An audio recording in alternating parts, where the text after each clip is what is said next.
Hello and welcome to How to Play Road to 300, a game for any number of players.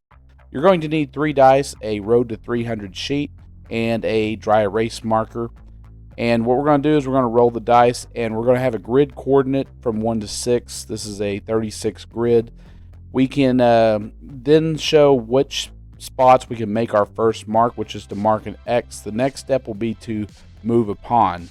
The pawn will always start at one of the 30 numbers, and that will count as a single move across the 30. And whatever the third unused dice that we didn't use for our grid coordinate will be the dice that we move our pawn with. And we have to move the exact number that's on that third dice. So our first step, roll the dice and then mark any available spot with an X corresponding to the grid pattern. So if you if you have 2 1s, the 1-1 spot, which will be the northwest 30, will be what you mark. The third dice there is a 5, so I have to move exactly 5 spots from any 30 spot that is not the one that's been marked, obviously, so we can't enter there. But we can enter at the other 30 spots. And then we're going to move that pawn. It's basically going to be a circle. On the next available turn, when we do roll, we'll mark first, and then we will move that pawn. I'll go into what strikes are later, but essentially, you could just move exactly that many number of spaces from a 30. So here I'm going, and then I decide to come back. Well, I'm not allowed to come back on my path. Each square must have been touched only once in the process of moving. So early games, their first couple of games, you might want to just mark it with your pen. I'm going to do that a couple times in this game. So I decided to take the 1-1. I decided to take this 25 next to it because I took the northeast 30 and I moved 5 spaces across. You count the 30 space and then you keep moving until you have exactly what's on the third dice. You can't take any more, you can't take any less, you have to take the exact number, so that will limit the available spots you will have on your rolls. This will be harder to plot on your own than it will in Board Game Arena, where this game was discovered. So if you want to play this on easy mode, if you don't want to do a lot of thinking, you don't want to do a lot of administering, play it on Board Game Arena. It will make a lot more sense there. But this is pretty much how you play the game. Now the second roll, we marked our X at the 3, 4, and so we have 5 moves to make. I determined that I could take that 20 if I moved my pawn very carefully and just moved a path that was 4 moves, and then the 5th move would be the final spot. So we've done that. Now every time we have a previous space that the pawn was at, we will need to X that circle and then write the points down and record our score. So far, I'm at 65 points. But I need to obtain 300 points in order to win the game. If I cannot obtain 300 points before either I get 3 strikes on my initial first marking an X row, which I'm doing here. Now that happened because I had a 1-1-2, which I've already rolled before. My 1-1 space was taken, my 1-2 space was taken, and my 2-1 space was taken. So now I mark a strike down. I'm allowed to have 3 of those before the game ends. And then I will then re-roll the dice and see if there's any better moves. I find one, and I'm able to move my pawn to that 25 space.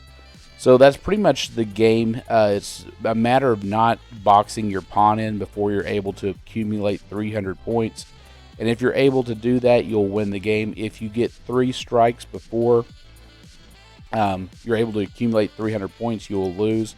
If you have no more spots to move the pawn, the game will end, and if you did not obtain 300 points in that time, you will have also managed to lose this game. This game's a lot of luck, but there is a bit of strategy as far as what your most likely 2 dice rolls out of 3 dice rolled will equal, and you try to think about that grid pattern and try to take certain places where you make your mark. Now, your marks are not affected by the same rules that your pawn is, so you can cross back over on the mark. So any space that's available on the grid, you can make for your first X. And then moving the pawn, you just cannot cross over a previous place where your pawn was or any place where there's an X. You cannot go diagonally. You must move north, south, east, west, orthogonally. So up, down, left, or right. And that's pretty much this game. The hardest part of it is figuring out all the possible moves you could have. That's something Board Game Arena does a lot better than my mind does. I cannot really see all the plots. I have to map them out individually. And that is something that's going to affect you a little bit playing this game.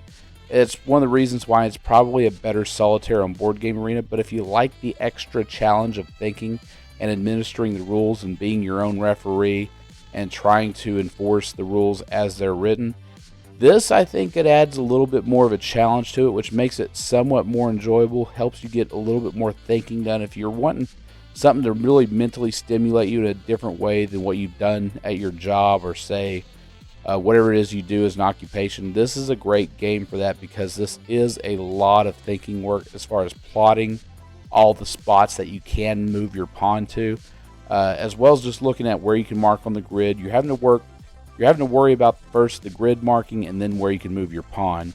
So it helps to rearrange things and look at them.